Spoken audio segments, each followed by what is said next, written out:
Hello everyone and welcome to another episode of the FPL Newbies. With Game Week 7 nearing us, the wildcard button has been pressed.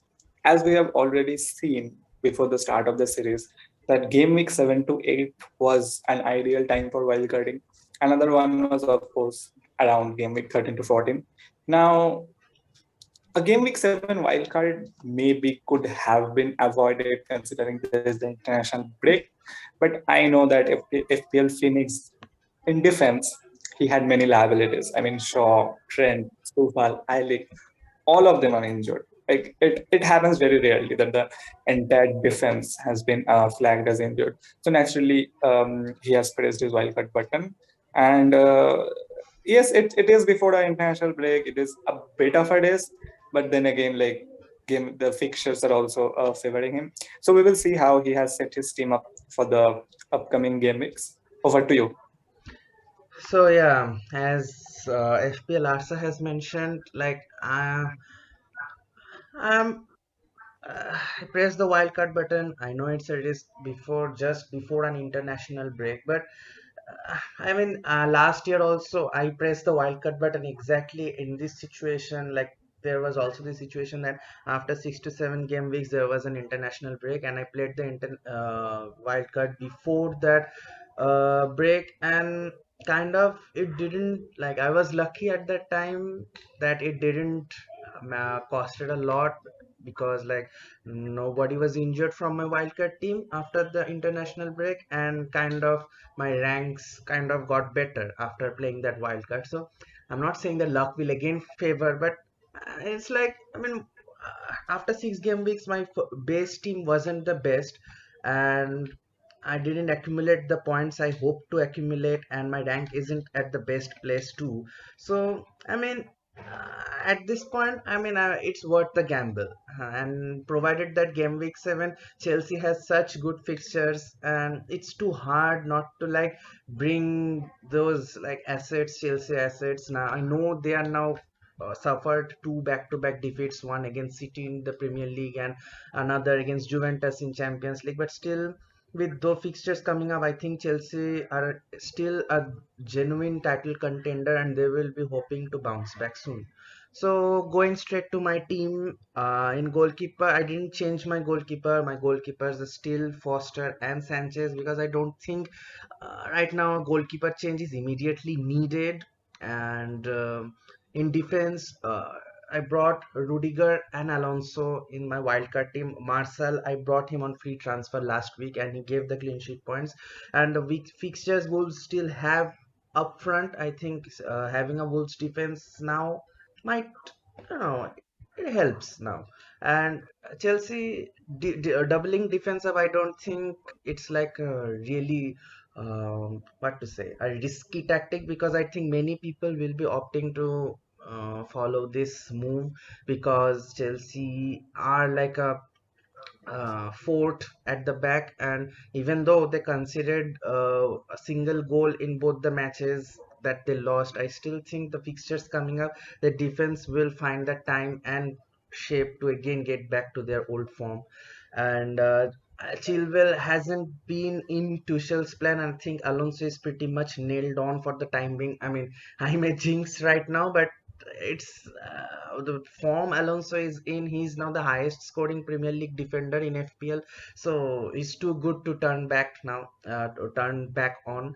Rudiger also, he's been rock solid at the back. He scored against Spurs, and it's again another asset which is very hard to look back from. In midfield, I brought Saka in, and Arsenal played really well against Spurs. And even though one match might not be enough sample space to like judge Arsenal whether they're truly back on track, or it's like their annual beating of Spurs as we have seen every year, but I think Arsenal are pretty, even though they're still shaky at the back, they are really good going forward. I mean, the goals didn't come at the start due to some misfortunes and unluck, bad luck, and they have been unlucky kind of in front of the goal. But now that Aubameyang looks very sharp, and Saka, Smith Rowe, they have played excellent in the last two matches. So Saka at 6.3 isn't. I mean, he's a really good asset beside the likes of Sar and Gray. And against Salah, Rafina Benrahma was already in my team. And forward, I brought some wholesome all-round changes. It's like, I mean, yeah, Ronaldo still has two good fixtures, two very. I mean, he can score in those fixtures like those against Leicester and against Everton. So still, I think Lukaku against Southampton, that too at old Stamford Bridge, is, I mean, at Chelsea, I think, I mean, the slump really didn't, I don't think that will affect them too much. And it's perfect chance for Lukaku to again get back on the score sheet and challenge for the Golden Boot. So, yeah, I brought Lukaku in, Ronaldo, I brought him previously, Ronaldo, for 2 weeks. But I think United aren't the most consistent team right now. And kind of they are little bit shaky in both defensively and attacking wise. Ronaldo isn't getting the best services that we hoped he will get after the Newcastle match. So, I mean, Lukaku, right, bringing him now is kind of a, I mean, a very obvious move. And Antonio, the form he's facing Brentford at home. I know Brentford drew to Liverpool 3-all, which was a really great match. But I think the form West Ham is in and Antonio is in, he's scoring almost in every match. And removing Antonio now will be like kind of a very, uh, I mean, it's not the best move to now remove Antonio. And yeah, Saint Maximin is, I mean, people don't usually go for a three forward lineup, but Saint Maximin has been one of those Newcastle players who is shining really well this season. He's been involved in every goal that Newcastle has scored so far this season, even though I think they are yet to get those all 3 points in Premier League. I mean, they haven't secured a win as far as I remember. I may be wrong, but still, I mean, he has been involved in all the goals. He looks really sharp. He's their main creator, their goal scorer, and the form he is in, I think he can work as a good differential. And even as I'm playing the wild card, I mean, it's not too shabby to take a gamble and take a player which might act as a good differential. And in the bench, if like we, I know it's kind of a strong bench to consider. I mean, people usually opt for a weak bench, a non-starting bench at the start of FPL. Since I'm playing the wild card, I like Gallagher, Diaz, and White. Although like Gallagher and White are at cut price players, but still they are starters and they have every opportunity to score and keep a clean sheet respectively. So, but still, having cut price players at the bench kind of helps if like a player gets injured or, yeah, even rested in since like I'm tripling up on Chelsea, and like I have taken two defenders. If by chance like Alonso gets rotated in any case, then one of my players can come on. If like it can help having a strong bench at times. That's my point basically. And Diaz, he will be my starter defender. I won't be keeping him on bench obviously at that price. But against Liverpool at Anfield, I think the form cities in, I mean, they are kind of a bit inconsistent. They have been a bit inconsistent so far. But after that Liverpool game, I mean, they have a run of good fixtures, 3 to 4 good fixtures, and Diaz will be definitely starting. And yeah, and it's not my final team. I'm still considering a few things like uh, downgrading White to Livramento or Duffy, since I mean, keeping an Arsenal defender, I'm not sure about their defense as of now. I'm not convinced. And another move I will say is taking. I mean, I still have 1.1 in my bank, and I can still switch Saka. I mean, I want to keep Saka, but since I have a strong bench, I can opt for a City midfielder. And the having a strong bench kind of doesn't worry me about the Pep roulette. So even if that player gets benched, one of my strong players from the bench will be coming on for his place. So I may consider that one, that, and the rest of my team, I think it's pretty much nailed on. And those are the only two changes I can still consider at the last minute.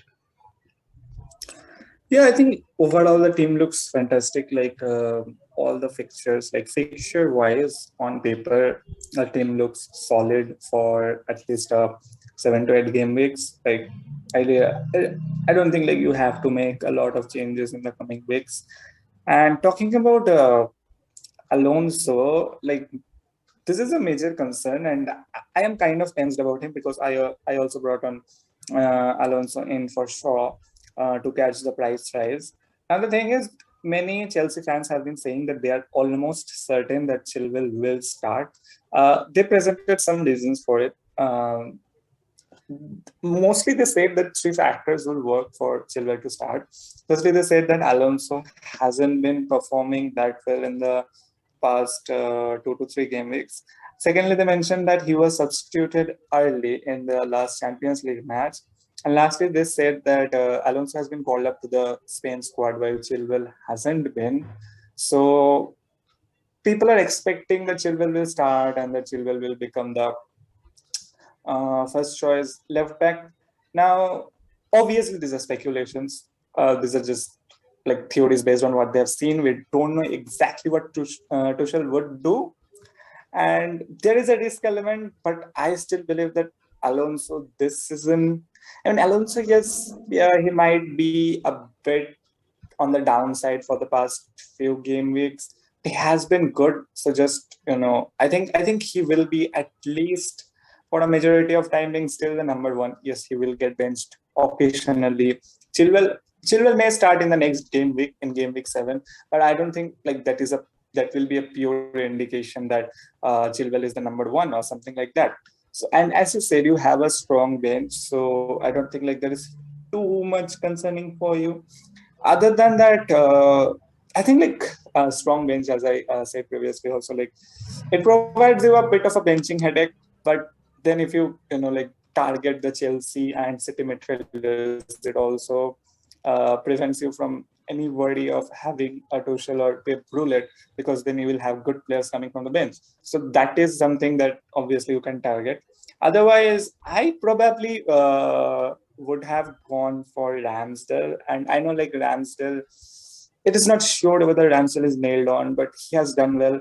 4.5 for a so-called Big Six team. I mean, Brighton have performed exceptionally well under Graham Potter this season. Yes, they are not keeping that many clean sheets, but it's Brighton. I mean, like the number of clean sheets that they have kept, that Sanchez has kept, is fine, to be honest. It's not concerning. That's one area that I would have maybe changed.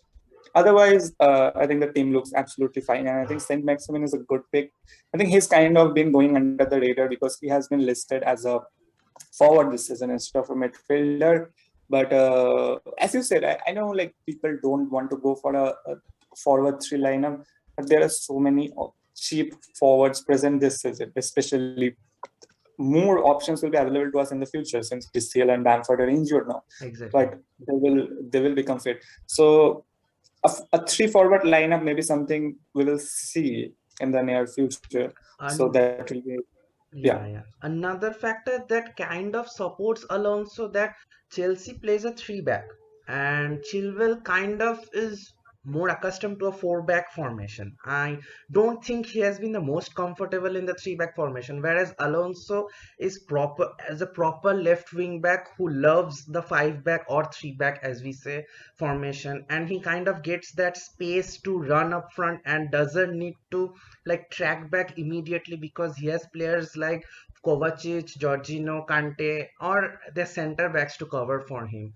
So he does make those attacking runs really well. And I mean, he made some pretty good assists. I know that he hasn't been the most sharpest in the past 2 or 3 weeks, but if Tuchel kind of goes forward with the three backs, and I don't know. I mean, obviously at some point of time Alonso will be benched and Chilwell will start, because like they've signed him last season for a pretty good amount, and he will not be there sitting warming the bench. But for now, I don't think Tuchel will disbalance the stability, because I think they're still in good form. A slump happens in the long run in the season, but let's see. I mean, it's really tough to predict. It's almost as now it's like Tuchel roulette, as we can say, almost as same as Pep.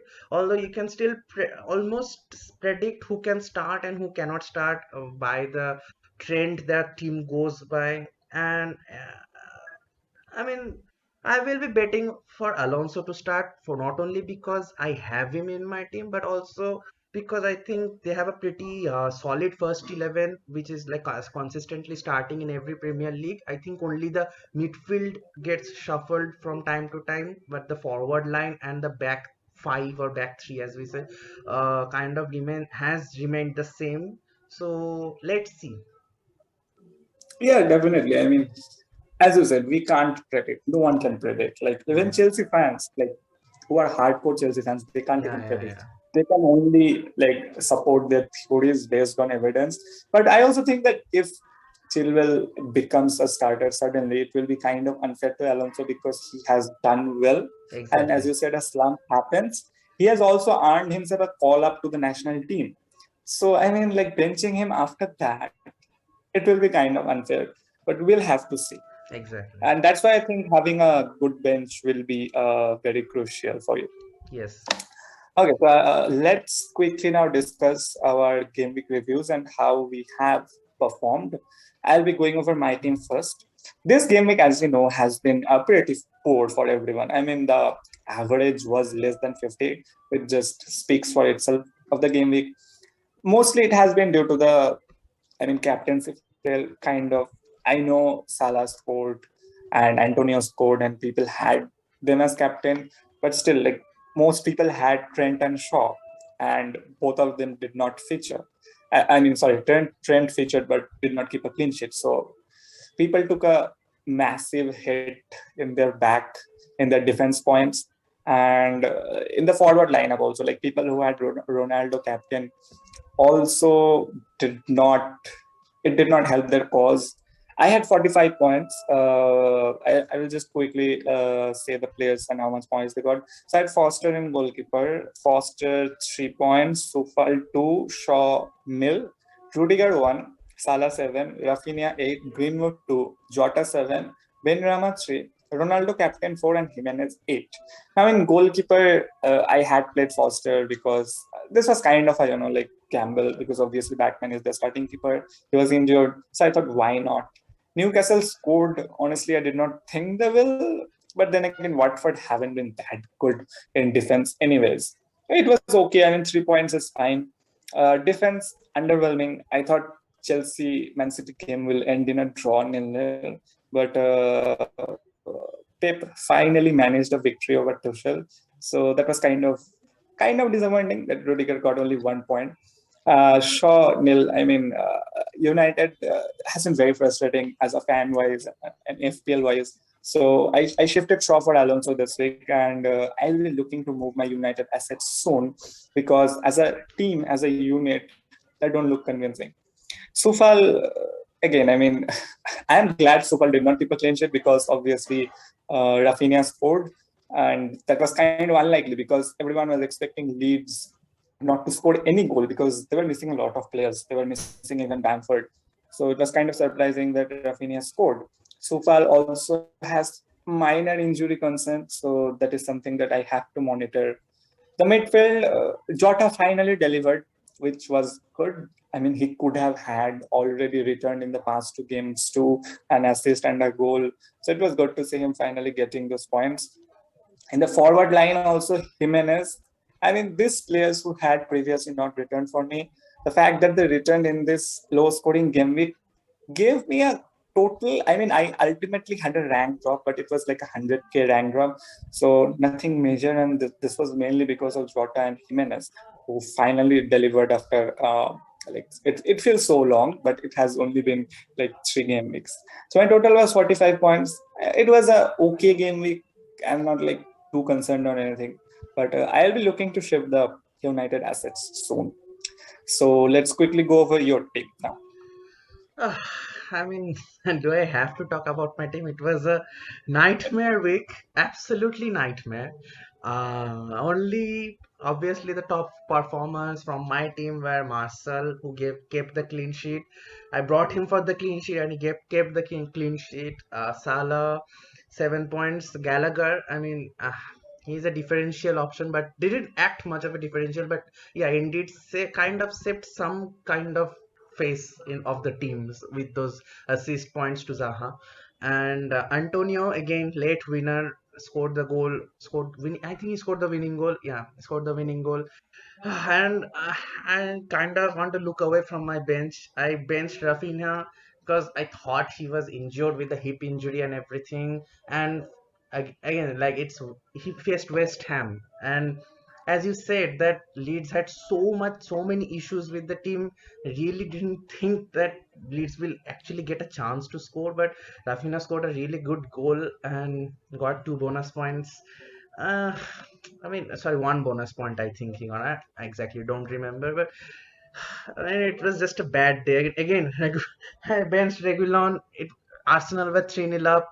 I was really happy, but then again, at the last moment, he had to assist and get those 3 points. I mean, I know he didn't get a bonus or anything, but still 4 points could have made a lot of difference. Provided that Sufal again with two gave only 2 points. Shaw literally gave a duck, and Alexander Arnold only 1 point. So it's kind of bad luck and bad decision from my side to bench Rafinha. I shouldn't have benched him because Bielsa had actually provided an update on his injury and he was fit to start. And yeah, so 39 points, didn't even 10 points off the average score. I think the average score was 49.